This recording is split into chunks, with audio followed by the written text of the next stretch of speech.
Let me just start by saying this.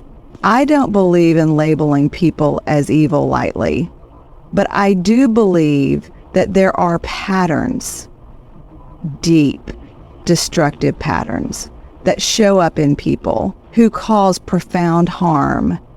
And here's the truth. When we ignore these patterns, when we rationalize them, when we say, that's just how they are, we don't protect anyone. We abandon ourselves. There are signs, and when we don't recognize them, or worse, when we recognize them and still choose to stay quiet, we hand our power away. So today, we're going to talk about the signs. Not to judge, not to shame, but to wake up. To name the behaviors that break connection, crush trust, and leave people feeling small. Because real evil, it doesn't always look like chaos. Sometimes it looks like charm, like control dressed up as concern, like silence when truth is begging to be heard. Let's get into it. These are the 7 signs that show up when someone is committed not to love, not to growth, but to dominance, manipulation, and emotional destruction. One of the clearest, most consistent signs of someone who causes harm is their complete and total allergy to accountability. I'm not talking about someone who struggles to say I'm sorry now and then. I mean, people who chronically dodge ownership, rewrite history, and twist the story until you start to question your own reality. These are not small stumbles in communication. These are intentional patterns of deflection. And here's the kicker. It's often subtle. You don't notice it the first time, maybe not even the second or third. But eventually you start to realize that no matter what happens, it is never their fault. When something painful happens, maybe they've betrayed a confidence, lashed out unfairly, or crossed a boundary, you bring it up. You're not attacking them. You're not even angry. You're trying to connect, to repair. And how do they respond? Not with curiosity, not with compassion, but with blame. Blame for you bringing it up, blame for how you brought it up, blame for your tone, your timing, your tears. Instead of leaning in, they leap out. They deflect, deny, or distract. Anything but sit with the discomfort of, yes, I did that, and it hurt you. This avoidance isn't random. It's a defense mechanism rooted in shame.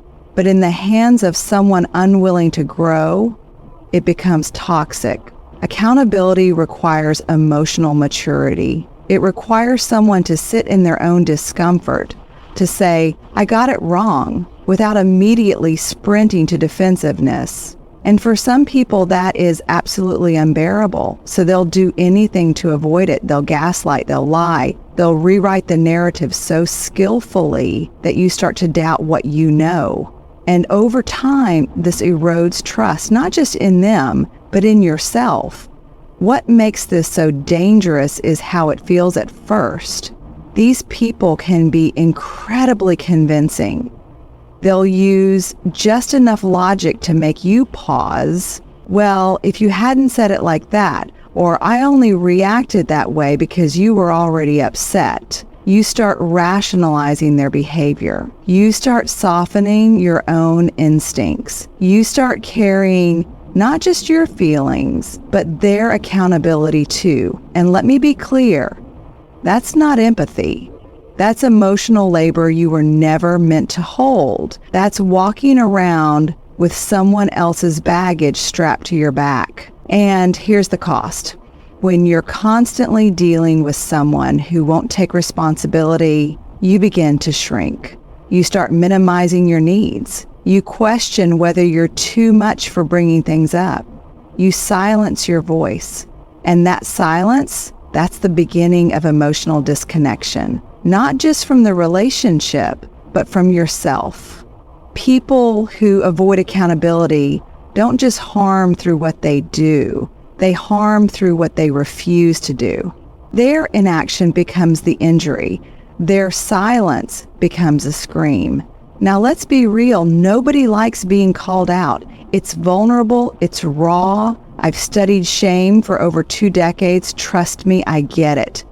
But there's a world of difference between someone who struggles with accountability and someone who systematically evades it. One leads with curiosity, the other leads with blame. One says, help me understand how I hurt you. The other says, you're overreacting. And that difference, that is everything. It tells you who's committed to relationship and who's committed to control. So if you're in a relationship, romantic, professional, familial, where you never hear the words, that was my fault, or I'm sorry I hurt you, take a hard pause. Because someone who refuses to own their actions is someone who will keep repeating them, not because they can't see the damage, but because they've convinced themselves it's your fault. That's not just painful, that's unsafe. Accountability is the foundation of trust, and without it, there is no intimacy, there is no growth, there is no relationship, only performance. And you deserve more than a performance. You deserve the real thing. Let's talk about the sacred act of vulnerability, because it is sacred. When we open up, when we share something tender, private, or raw, we are offering something incredibly precious. It's not weakness, it's not drama, it's courage. Vulnerability is how we build trust, how we connect. But here's the hard truth. Not everyone deserves access to it. Not everyone handles it with care. And some people, especially those who are deeply insecure or power-driven, will take that sacred offering and turn it into a weapon. Here's how it usually plays out. You share something personal. Maybe it's a story from your childhood, a deep fear, or a moment you're not proud of. You share it in trust. You share it because you want to deepen the relationship. You believe you're safe. And for a moment, it feels like you are, but then something shifts. Maybe in the middle of a disagreement, that very thing you shared is thrown back at you, mocked, twisted, used as proof of your flaws, and suddenly what was once intimate becomes ammunition. This isn't just hurtful, it's destabilizing. It makes you question your judgment. It makes you doubt your ability to know what safety even looks like. You start to feel exposed, not in the vulnerable sense, but in the violated sense. Because when someone uses your vulnerability to control, shame, or silence you, it is a betrayal. It's a deep rupture of trust. And one of the worst parts, they usually don't own it. They'll say you're overreacting, that they were just being honest, that you can't take a joke, but you know better because your body felt the betrayal before your brain could name it. People who weaponize vulnerability often do so under the guise of closeness. They want your secrets, not because they want to protect them, but because they want to hold power over them. And let me be very clear, that is not love. That is not friendship. That is not leadership. That is control. Control rooted in fear, in scarcity, in the kind of internal emptiness that needs someone else's softness just to feel strong. But real strength doesn't come from dominance. It comes from integrity. And integrity never turns intimacy into leverage. What makes this so damaging is that it teaches us to armor up, to shut down, to wall off. And that's exactly what shame wants. Shame thrives in silence, secrecy, and judgment. So when our vulnerability gets weaponized, we stop sharing, we stop reaching, we stop letting ourselves be seen. And while that might feel safer in the short term, it starves us of the connection we actually need. We end up in a loop of self-protection while the people who hurt us walk away untouched, unbothered, and often unaware of the cost. This is why discernment is so critical. Vulnerability should be earned, not assumed.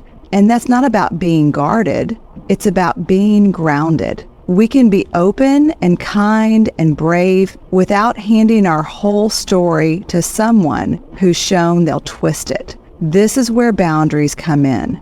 Boundaries are the line between healthy vulnerability and self-betrayal.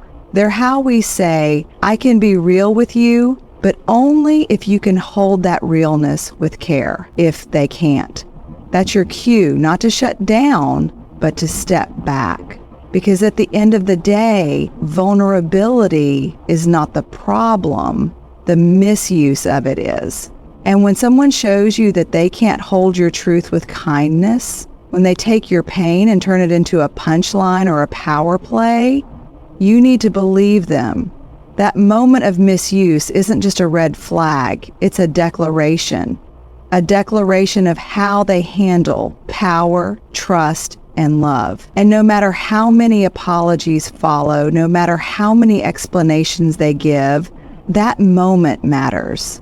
Because you matter, and your vulnerability deserves reverence, not ridicule. There's something incredibly powerful about a real apology, one that isn't polished or performative, but raw, humble, and honest.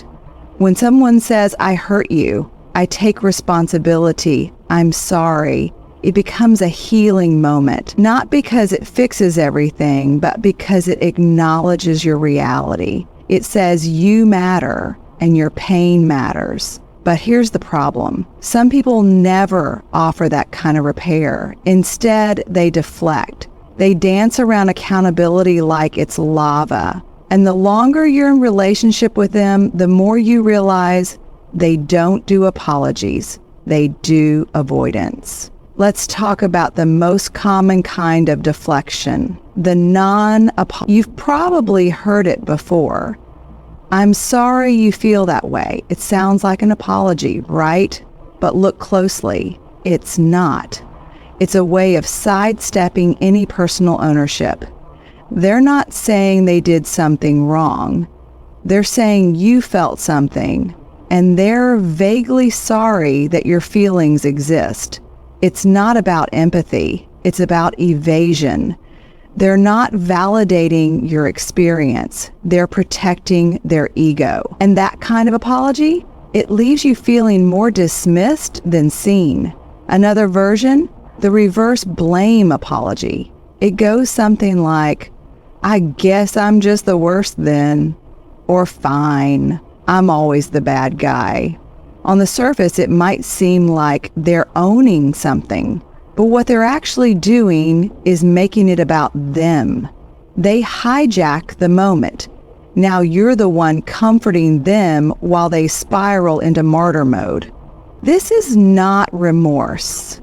This is manipulation. It's a tactic to derail the conversation, shift the power dynamic, and get you to abandon your valid emotions so you can rescue their fragile self-image. What's behind this deflection? At the core, it's shame. Deep, unresolved shame. People who haven't built the capacity to sit with discomfort will do anything to avoid it. And the moment they feel exposed or even just slightly criticized, they armor up. The defenses come out. Deflection, denial, sarcasm, blame. Because to them, admitting fault feels like annihilation. But here's the thing. Shame is not an excuse for harm. It's an explanation, sure, but it doesn't make it okay. Adults who want real relationships have to develop the emotional muscles to say, that was me, I'm sorry, let's repair. It's not just about the words, it's about the posture. A true apology carries humility. It doesn't come with conditions. It doesn't come with defensiveness. It comes with curiosity. Can you help me understand how I hurt you? That question right there, that's someone who's choosing connection over control. But someone who deflects will never ask that. They don't want to understand. They want the conversation to end.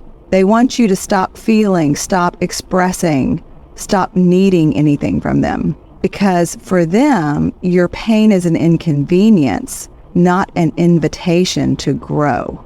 Over time, this pattern erodes not just the relationship, but your emotional safety. You stop bringing things up. You start walking on eggshells. You learn to silence yourself to preserve their comfort. And that silence, it becomes a form of self-abandonment. You tell yourself it's not worth the fight, or maybe I'm being too sensitive. But deep down, your body knows, your heart knows, the resentment builds, the disconnection deepens, because even if they won't name what they did, you still feel the impact of it. And no relationship can thrive where the truth is unwelcome. Here's what I want you to hear. Refusing to apologize isn't a flaw, it's a choice. It's a choice to protect ego over empathy, pride over repair. And when someone repeatedly chooses deflection over accountability, they are showing you exactly what they're prioritizing. It's not the relationship, it's not your emotional well-being, it's themselves. That's not love. That's not partnership. That's a performance of closeness without the substance. And you deserve more than someone who performs care. You deserve someone who practices it, especially when it's uncomfortable. Let's be clear, chaos is a strategy. For some people, confusion is not an accident, it's a tool used to disorient you, disconnect you from your intuition, and ultimately to control you. When someone thrives on chaos, it's usually because clarity would expose them.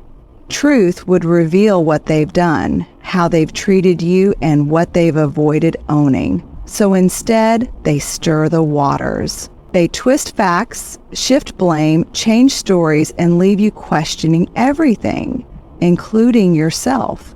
And that questioning, that's the hook. Because if they can keep you uncertain, they can keep you small. One of the most toxic dynamics in emotionally abusive relationships, romantic, professional, familial, is instability as a form of power. These are people who manufacture crisis, fuel drama, and sabotage peace. Because when things are calm, when things are predictable, they lose control. But when you're on edge, emotionally spun out, or trying to make sense of conflicting signals, you become easier to manipulate. Why? Because your energy is being drained in the confusion. You're spending so much time trying to decode their behavior, you don't have any bandwidth left to trust your own instincts. This is where gaslighting often comes in. Gaslighting isn't just someone lying to you, it's someone actively trying to make you doubt your memory, your perception, your emotional reality. It sounds like, that never happened, or you're too sensitive, or why are you always making things up? You walk away from these conversations not just frustrated, but disoriented. That disorientation is the goal. Because if you're unsure about what's real, you'll start to rely on them to tell you. You'll second guess yourself and begin to outsource your truth. And the moment you do that, they have control. What makes this pattern even more damaging is how it messes with your nervous system. Your body gets used to the emotional roller coaster, the highs, the lows, the unpredictability. You may even mistake the adrenaline for connection. That intensity feels like passion, it feels like chemistry, but what you're actually experiencing is survival mode. This is not intimacy, it's trauma bonding, and it keeps you hooked because your brain starts craving the next high after every emotional low. This is what chaos does. It hijacks your emotional regulation, making the dysfunction feel like attachment. And here's the heartbreaking part. When you finally do try to set boundaries or create stability, they resist strongly because boundaries threaten their chaos. Calm threatens their control. So they might escalate, pick a fight out of nowhere, withhold affection, accuse you of being distant. They might even start love bombing you to reel you back in. The goal is always the same: destabilize you. If you're confused, you're easier to manage, and someone who sees your confusion as an advantage, that's someone who is not safe for your spirit, your truth, or your growth. It's important to recognize that this kind of behavior doesn't always look extreme. Sometimes it's death by 1,000 small manipulations. One day they're affectionate, the next they're cold. One moment they're validating, the next they're dismissive. It's the unpredictability that wears you down. You start to question if you're the problem. You ask yourself, why can't I just let things go? Or maybe I'm the one being too intense. But that's what chaos does. It erodes clarity. And clarity is what you need to reclaim your voice, your choices, your life. People who create chaos are not looking for connection. They're looking for control disguised as connection. But healthy relationships, real, grounded, soul-nourishing relationships, don't leave you dizzy. They leave you steady, safe, seen. So when someone keeps you in a constant state of emotional turbulence, know that it's not your job to fix them or figure it out. Your only job is to name it, trust your body, and start anchoring yourself in truth again. Because clarity isn't just powerful, it's freedom. Empathy is one of the most powerful connectors we have as human beings. It's how we say, I see you, I feel with you, you're not alone. And in healthy, grounded relationships, empathy is sacred. But in the hands of someone manipulative, empathy doesn't stay sacred. It gets twisted. Instead of being used to comfort, it's used to control. Instead of being a bridge between two people, it becomes a leash. A manipulative person will often mirror empathy, not to connect, but to gain access. And once they have that access, they use it to get what they want, when they want it. This kind of person learns your wounds. They listen, sometimes really well. They watch how you respond to tenderness, to emotional language, to care. And they use it as data, not because they want to love you better, but because they want to learn the fastest path to your heart and how to hold it hostage. This is calculated compassion. It's the illusion of emotional safety. It's the kind of fake empathy that sounds perfect on the surface. I know how hard that was for you, or I never want to hurt you again. But behind the words is an agenda. And over time, you feel it. Something in your gut whispers, this isn't love, this is manipulation.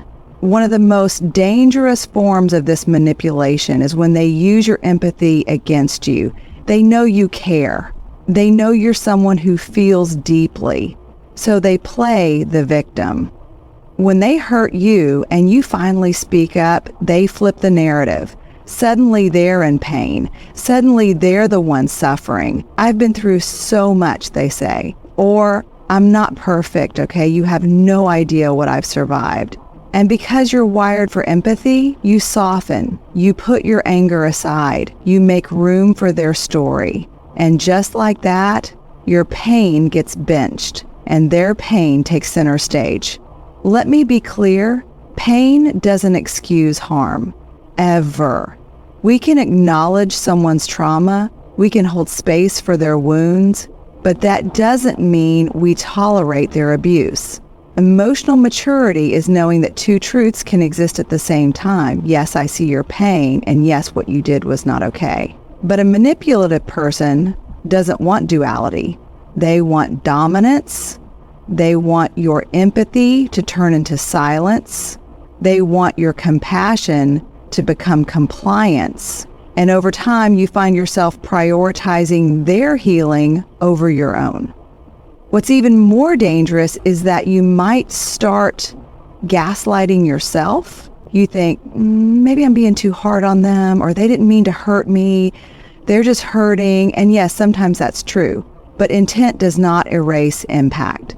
And when someone continually hurts you, then uses empathy language to shut you down, that's not a one-time mistake. That's a pattern. That's emotional manipulation dressed up in vulnerability. It's not softness, it's strategy. And once you start seeing it for what it is, it changes everything. Empathy is powerful, but it is not infinite. It is not meant to be a bottomless well where people come to drink and leave you dry. You are allowed to protect your tenderness. You are allowed to say, I can have empathy for your story without tolerating this behavior. And when someone tries to make you feel guilty for setting that boundary, that's your red flag. That's your signal that what you're experiencing is not connection, it's emotional coercion. Real love doesn't demand you sacrifice your self-respect at the altar of someone else's pain. People who twist empathy into a weapon are often skilled, subtle, and persuasive. But here's the truth they can't cover up forever. Real empathy requires reciprocity. It's not a one-way street. It's mutual. It's felt. It's earned. And if you're always the one bending, softening, holding space, making excuses, if you're always giving and never receiving, that is not empathy. That is exploitation. And the most powerful thing you can do in the face of that kind of manipulation is to call it what it is. Because the moment you name it, you reclaim your clarity, your boundaries, and your power. One of the most dangerous lies people tell in the name of love is this: I only did that because I love you. It sounds almost romantic, passionate even, but if you listen closely, what they're actually saying is, my love gives me permission to violate your boundaries. And that's not love. That's entitlement.